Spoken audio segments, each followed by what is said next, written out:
धा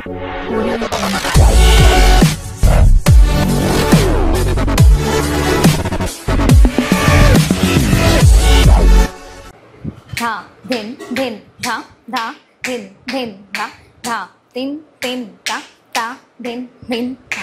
नीर भरत जमुना तट पर जब भर भर नीर उठाए घम, मोहे डगर चलत देखो छेड़त रहत, जाओ जी घुमर फुट जाती घग, मोहे छोड़ छोड़ माधव धव माधव, मोहे छोड़ छोड़ माधव धव माधव, मोहे छोड़ छोड़ माधव धव मा धा दिन दिन धा दिन दिन धा धा तीन तीन धा दिन दिन धा। नमस्कार रसिक मित्रांनो, नमस्कार. मी आपला होस्ट प्राध्यापक राजेंद्र देशमुख आपल्या सगळ्या रसिक मित्रांचं मल्हार कम्युनिकेशन्स प्रस्तुत हॉबी डुबी डू अर्थात एक तरी छंद असावा हे ब्रीद घेऊन लोकप्रियतेच्या शिखराकडे वाटचाल करणारी आपला हा जो संवाद कट्टा आहे त्याची आजची अतिथी आहे मित्रांनो, की ज्या म्हणजे तरुण वयामध्ये उत्तम अशी नृत्य प्रशिक्षिका झालेली आणि सध्या विद्या फाउंडेशनमध्ये कार्यरत असलेली, कथकची उत्तम अभ्यासक जाणकार आणि बॅचलर ऑफ परफॉर्मिंग आर्ट्स तिनं ते अमरावती विद्यापीठातनं चांगल्या गुणांनी ती उत्तीर्ण झालेली आहे अशी कुमारी हितेशना संजय पवार, जिला उत्तम असा वसा आणि वारसा आहे, ती आज आपल्या समवेत आहेत. तर मित्रांनो, स्वागत करूया आपल्या संवाद कट्ट्यावर हितेशना पवार. आणि आजचा एपिसोड क्रमांक आहे मित्रांनो 237. आय रिपीट 237 हा आपला एपिसोड क्रमांक आहे आणि विषय आहे कथक नृत्य साधना.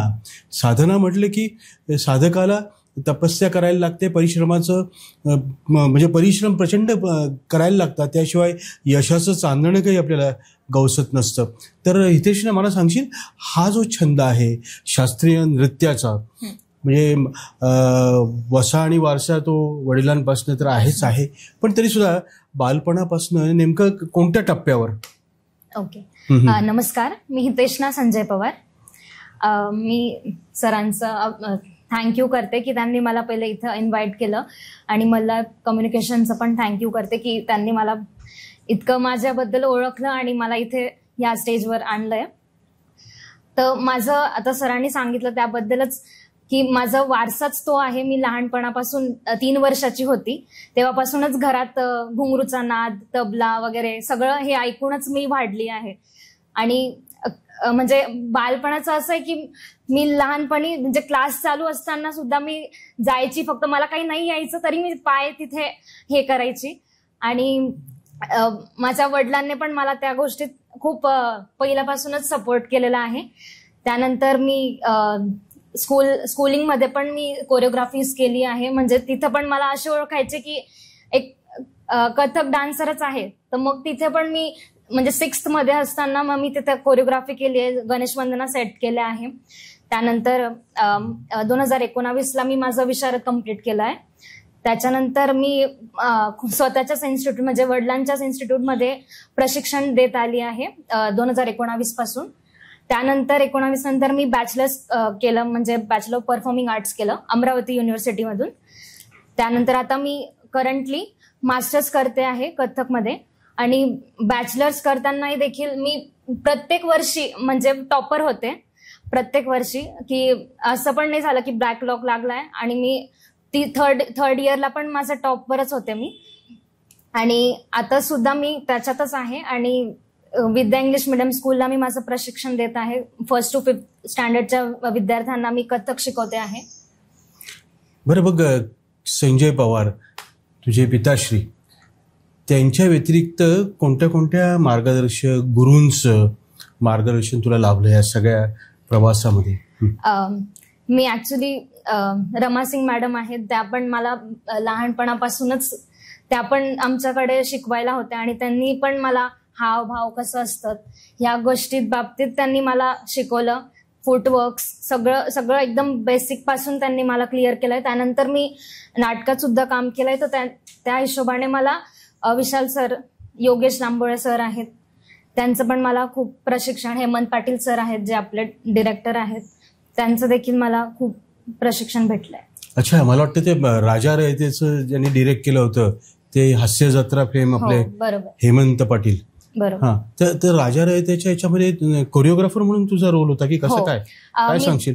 मी तिथे ऍज अ लीड डान्सर म्हणून परफॉर्म केलं आहे आणि त्याच्यासोबतच मी कोरिओग्राफी पण माझी स्वतःचीच होती तिथे. फक्त म्युझिक त्यांनी प्रोव्हाइड केलं होतं आणि मी ऍक्च्युली ते माझ्यासाठी पण एक स्ट्रगल होतं की मी नॉन डान्सर्सला शिकवलं आहे, कारण तिथे एकदम साध्या याच्यातून आलेले आणि बिलकुल काहीच न येता असे पण होते आर्टिस्ट आलेले की त्यांना म्हणजे पाठी कोरी होती, त्यांना माहिती नाही होतं. Okay okay okay. त्यांना मी प्रशिक्षण दिलं आणि ते पण माझ्यासाठी एक अचीवमेंटच आहे की मी एवढ्या यांना पण शिकवलं.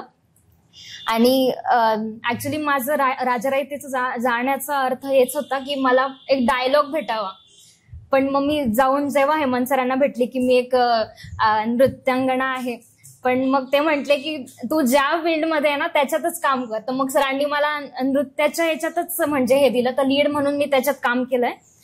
पण मग असं म्हणतात ना की आपली जी कला आहे ती आपल्याला भेटली की आपल्याला 4 गोष्टी शोधतच येत असतात. आता माझी इच्छा होती राजा रयतेच्या ह्याच्यात की मला डायलॉग्स भेटावे, डायलॉग्स ऍक्ट करायला भेटावे, पण मला तिथे डान्सचा रोल भेटला. मी लीडच केला तिथं, पण नर्तकी म्हणून माझा रोल होता.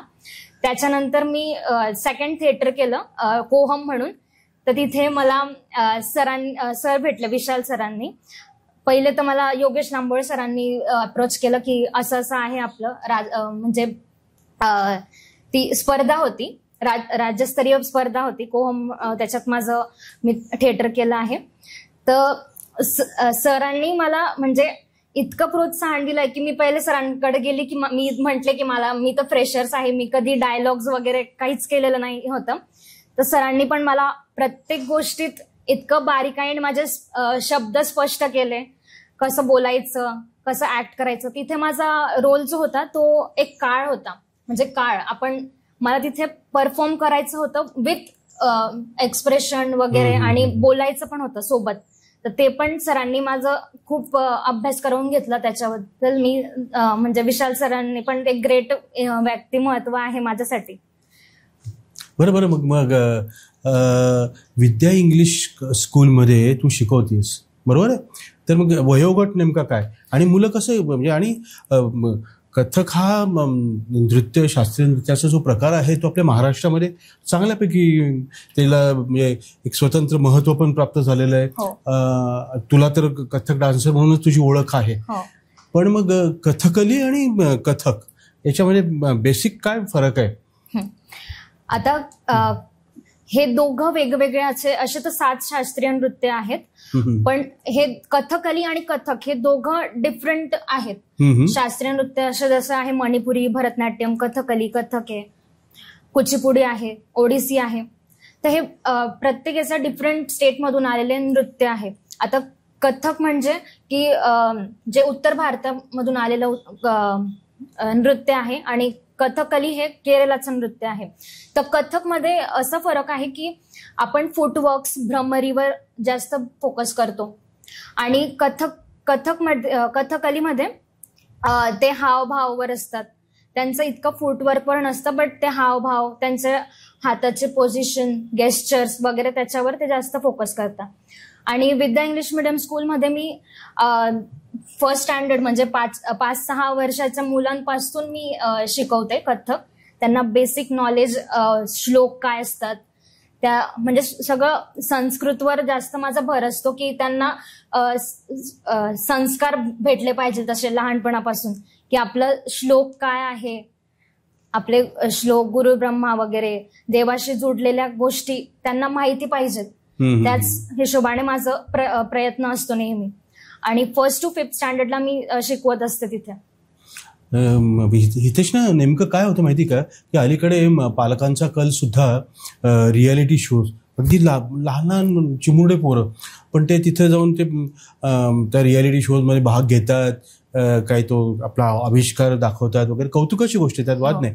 पण शास्त्रीय नृत्य किंवा कुठलीही गोष्ट शास्त्रोक्त पद्धतीने तिचा अभ्यास करणं, प्रशिक्षण घेणं आणि नंतर परफॉर्म करणं, ही गोष्ट वेगळी. आणि आपल्या कुठल्या तरी चित्रपटातल्या याच्यावर म्हणजे ते कदाचित ते अर्थही कळत नाही मुलांना, त्यांचं वय पण ते हे पण ते सादर करून मोकळे होतात, टाळ्या मिळवतात वगैरे. पालकांनाही वाटतं, खूप हायसं वाटतं त्यांना आणि कौतुकही वाटतं. पण म्हणजे एक प्रशिक्षक म्हणून सुद्धा तू याच्याकडे कशा पद्धतीने बघते की म्हणजे शास्त्रीय ही तर मोठी देणगीच आहे आपल्या भारतीय एकूणच जर सगळं कल्चर आपलं बघितलं तर. काय सांगशील? पहिलं तर मी हेच सांगेल की आपण जे शिकतोय ते आपण बेसिक पासून शिकलं पाहिजे, की आपल्याला त्या गोष्टीची माहिती पाहिजे, सगळ्या गोष्टी एकदम बेसिक झाल्या पाहिजे. आता कोणी माझ्याकडे पण पुष्कळ जण येतात शिकायला आणि म्हणतात मला दीदी डायरेक्ट क्लासिकल शिकायचंय, पण हे डायरेक्ट आपण नाही शिकू शकत. आपल्याला बेसिक हँड गेस्चर, मुद्रा ह्या गोष्टी माहिती पाहिजे, तेव्हा आपण पुढे जाऊन त्या गोष्टी क्लिअर करू शकतो. तर ह्या बेसिक गोष्टी जेव्हा तुम्हाला कळल्या की आपण पहिले बेसिक कम्प्लीट केलं पाहिजे, तेव्हा आपण कोणाची स्टेज पाहून आपण तिथपर्यंत पोहोचायला त्याला खूप वेळ लागलेला असतो. आणि आपण म्हणतो की मी बघून शिकून जाईल, असं नाहीये. आणि युट्यूबचा जमाना नाही की तुम्ही बघून, पण तुम्हाला एक प्रॉपर टीचर पण हवा की हे शिकायला तुम्हाला बेसिक पासूनच जायचंय. प्रत्येक गोष्टी शिकण्यासाठी बेसिक पाहिजे, हेच मी सांगेन. नक्की नक्की. म्हणजे बेसिक गोष्टींचं नॉलेज असणं फार गरजेचं आहे. बरं, मग ह्या सगळ्या प्रवासामध्ये एकतर घरातून तुला सगळं मार्गदर्शन मिळालं आणि स्पर्धा वगैरे, तू राज्यनाट्य स्पर्धेचा तू मगाशी उल्लेख केला, तसं खास ह्या शास्त्रीय नृत्याची कुठली स्पर्धा तुझ्या एखाद्या आठवणीत आहे का? मी ऍक्च्युली स्पर्धामध्ये कमी, पण मी जिथं मला चान्स भेटतो नेहमी जाण्याचा, जसं काही आपल्या इथे जळगावला होत असतात नेहमी बहिणाबाई महोत्सव होत असतात. बरोबर. तसं अजून फन फेअर झालेलं लास्ट टाइम जिथं सिंधुताई आल्या होत्या, तिथे पण आपण परफॉर्म करत राहतो. असं जिथं आपल्याला संधी भेटते तिथं आपण परफॉर्म करत असतो. बरोबर. म्हणजे एक सन्मानानं ज्या ठिकाणी बोलवलं जातं त्या ठिकाणी. पण कथकचा प्रचार आणि प्रसार होण्यासाठी आपल्या बाजूनं स्पेशल असे काही एफर्ट्स किंवा काही उपक्रम किंवा तुझ्या मनामध्ये काही आपली जी विश लिस्ट असते किंवा बकेट लिस्ट असते, आपण हे करूया, ते करूया, तर हा शास्त्रीय नृत्याचा प्रकार नेमका सगळ्या जनसामान्यांपर्यंत पोहोचायला हवा मोठ्या स्केलमध्ये. याच्यासाठी तुझ्या बाजूने काही प्रयत्न झालेत का किंवा करायचे आहे का? नक्की, त्याच्यासाठी तर करायचे प्रयत्न तर करतच राहणार मी. आणि मी असे पुष्कळ असे छोटे छोटे प्रोग्राम्स आता स्वतःच्या इन्स्टिट्यूटचे पण म्हणजे प्रोग्राम्स कंडक्ट केले आहे, स्वतःच प्रोग्राम्स पण केले आहे, ज्याच्यात मी कृष्णलीला, भगवान शिवला घेऊन काही आराधना असते, त्या गोष्टी म्हणजे संस्कृतीला घेऊन सगळ्या गोष्टी जर आपण करत राहिलो तर त्याच गोष्टी आपल्याला पुढे नेतात, असं माझं म्हणणं आहे. पण आपण जर प्रयत्न करत राहिले तर सगळ्याच गोष्टी होणारच आहे. बरोबर.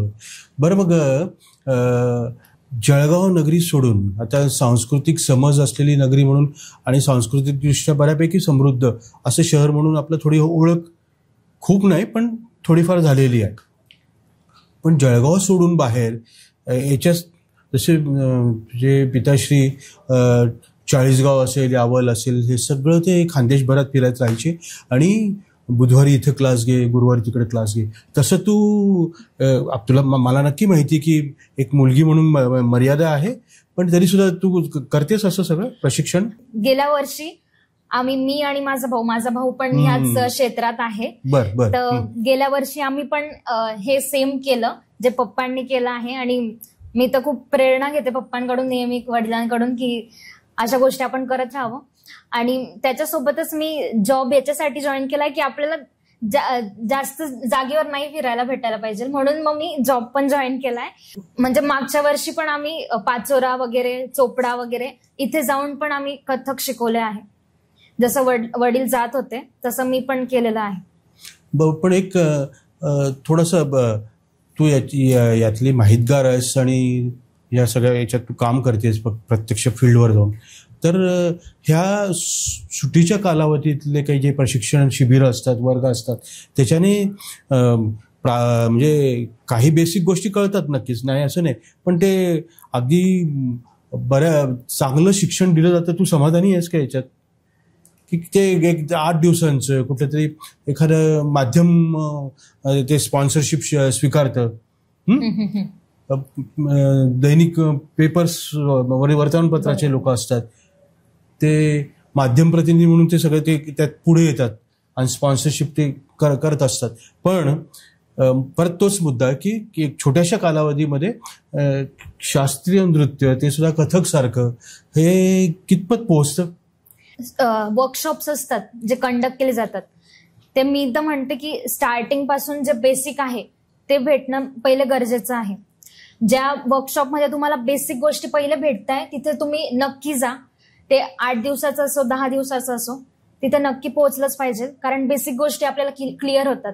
आणि त्यानंतर इंटरमिडिएट येतात, मग ऍडव्हान्सवाले वर्कशॉप्स असतात, मग तुम्ही ते पण केले तर नाही तेवढं इतकं नाही. आता आर्टिस्ट म्हटल्यावर फील्ड एवढी मोठी आहे की इतकी कला आहे की ते आपण किती ग्रॅब केलं पाहिजे ते आहेच नाही. खूप सारं शिकण्यासारखं आहे, लिमिटेड नाहीये. तर असं खूप सारं शिकण्यासारखं आहे आणि त्यामुळे आपण कमी दिवसात शिकू असं नाहीच आहे. त्याच्यासाठी आपल्याला साधना गरजेची आहे. म्हणून बेसिक पासून जर शिकलो तर आपण थेट पुढे पोहोचू शकतो. नक्कीच. मगापासून अगदी सुरुवातीला तुझ्या बोलण्यातनं आलं की मुद्रा, एक्सप्रेशन्स, बॉडी लँग्वेज, देहबोली आपली जी म्हणतो, आणि व्यक्त होत असताना ह्या सगळ्या गोष्टी, आणि फुटवर्क हा विषय, तर हे सगळं कॉम्बिनेशन आणि ते सगळं जमून येणं, तर ते त्याच्यासाठी खास दिवसभरातनं किती वेळेस तू तालीम करते, आणि परत ते याचा अर्थ काय, म्हणजे ज्या वेगवेगळ्या मुद्रा असतात, तू काही नमुने दाखल असं आमच्या रसिक मित्रांसाठी काही सादर करू शकतेस?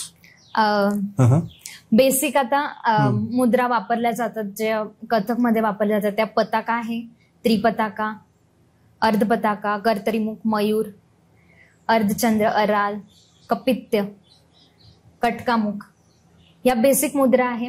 आता पताका, आता पताका हस्तमुद्रा म्हणजे आपण बेसिक वापरले जातो, जे आपण आशीर्वाद देण्यासाठी वापरली जाते. अच्छा. नंतर त्रिपताका, कोणा दाखवायचा आहे, काही दाखवायचंय. नंतर मयूरची म्हणजे मयूर पक्षी दाखवायचा आहे, गर्दन दाखवायची आहे मयूरची, तेव्हा मयूर वापरली जाते. आणि आपल्याला लट सुलवायची आहे तेव्हा आपण ही वापरली जाते. नंतर कपित्य म्हणजे ही स्त्रीला दर्शवणारी मुद्रा आहे, जी आपण पार्वती दाखवू शकते. जे स्त्री रूप आहे काली म्हणजे दाखवू शकते, तेव्हा आपण कपित्य वापरतो.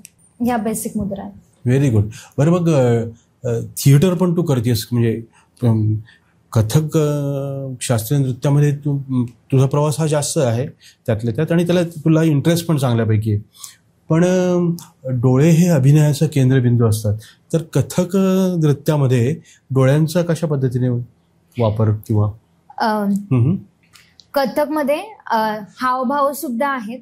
पण जे आपण म्हणतो भरतनाट्यम, त्याच्यात जी सुंदरता भरतनाट्यम मध्ये जे फेशियल एक्सप्रेशन आहे ती ऍडव्हान्स असते, आणि एक मुलायम म्हणजे कथक मध्ये वापरली जाते. बर. मुलायमता जी आपल्या फेशियल वरून येते, एक्सप्रेशन वर येते, ती मुलायमता दाखवण्यासाठी आपण याचा वापर करतो, डोळ्यांचा, नेत्रांचा. पण कथक हे असं आहे ना की जिथं आपण भ्रमरीचा वापर म्हणजे तिगदा दिग्थई, ताथी ता, फुटवर्क्स, त्याचा जास्त वापर करतो.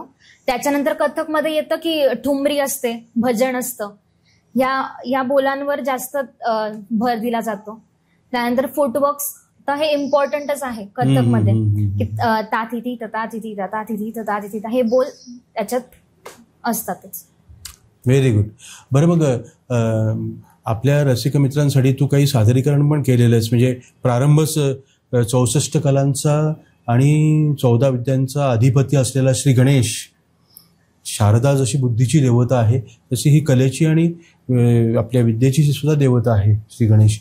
तर कुठल्याही गोष्टीचा प्रारंभ आपण त्याच्यापासूनच करत असतो. तू गणेश स्तुती पण सादर केली, गणेश वंदना सादर केली, मध्ये काही तुकडे पण तू झलक म्हणून दाखवलेले आहेस.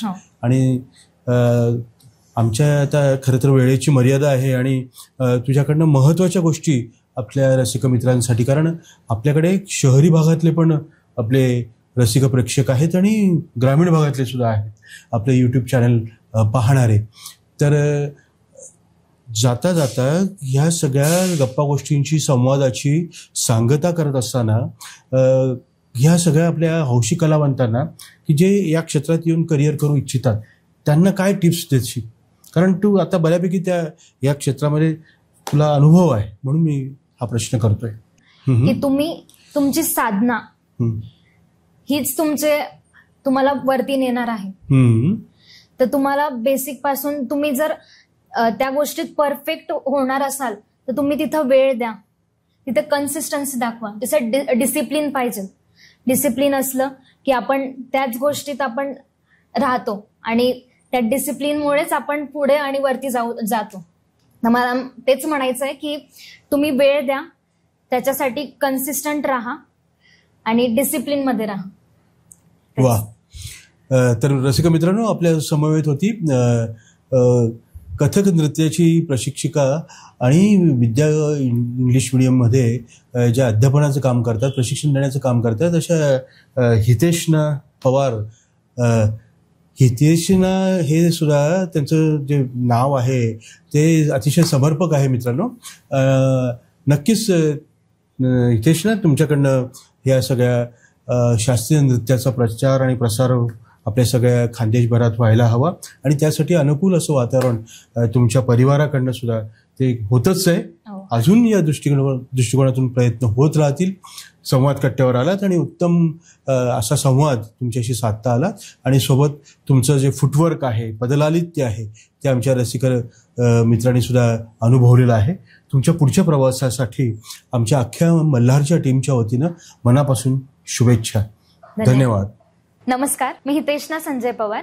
मी मल्हार कम्युनिकेशनचे खूप आभार मानते. राजेंद्र सरांचे देखील खूप आभार मानते की त्यांनी मला इथे इन्व्हाइट केलं आणि हॉबी डू बी डू जी ऍक्टिव्हिटी आहे ती आमच्या कलावंतांसाठी जास्त प्रेरित करते आम्हाला की असं त्यांनी करत राहावं. म्हणजे आमच्यातल्या कलागुणाला त्यांनी वाव दिली आहे, तेच खूप आमच्यासाठी खूप महत्वाचं आहे. आणि मी हेच सांगेल की यूट्यूब चॅनलला नक्की सबस्क्राईब करा आणि कमेंट करा, शेअर करा. धन्यवाद.